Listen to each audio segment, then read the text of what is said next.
Starting on the upper left-hand side, two of the options that you'll have here as sort of a submenu are the history or portfolio history and portfolio settings. So with the history, you can use the portfolio actions drop-down menu on the right-hand side here to click and archive a portfolio. So if you have a current portfolio that you want to just sort of freeze in a moment in time and maybe replace it with another portfolio, you can archive what you've created and it will go underneath that history tab on the left-hand side. So while we're taking a look at portfolio actions, I'll also point out you can delete a portfolio. This can't be recovered, so be very careful and mindful when you delete that you no longer need any record of that portfolio, as well as duplicating as a proposal and downloading as a CSV file if you need to capture all of these holdings and take them somewhere else in a spreadsheet. So those are portfolio actions. That ties in with the history tab that we see here on the left. And let's also go into portfolio settings.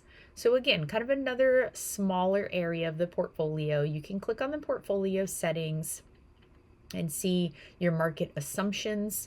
By default, Nitrogen is applying the market assumption of average return. So we're looking at the average return of past performance for all of the securities there.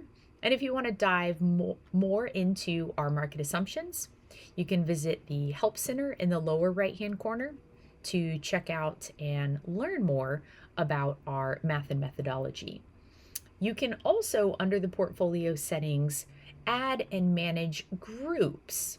So maybe you want to group the accounts within a portfolio in really any number of ways. So I've created one group right here. If I take us back to our accounts, what the groups allow you to do is put individual accounts into a group. So I have this qualified accounts group. Maybe if you're working with a household, you want to have a group for one spouse's accounts and a group for the other spouse's accounts.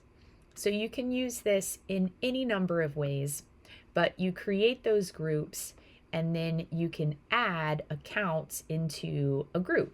So maybe this account that I manually added, I want to come up here and add that to the qualified accounts group, and I can save that change.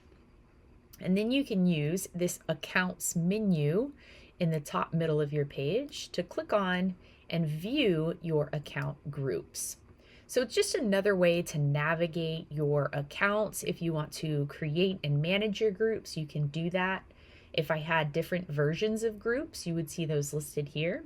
So if I wanted to go in and view just my qualified accounts, I can click on that and you would see that updated and you'd be able to see those groups. So I'll take us back to accounts on the left-hand side. Those are the main settings that you're going to be able to change when it comes to portfolios. I'll also remind you, you can expand all of your accounts and sort all of your accounts in a different manner. By default, they'll sort by account value. So you can come in and change that as needed.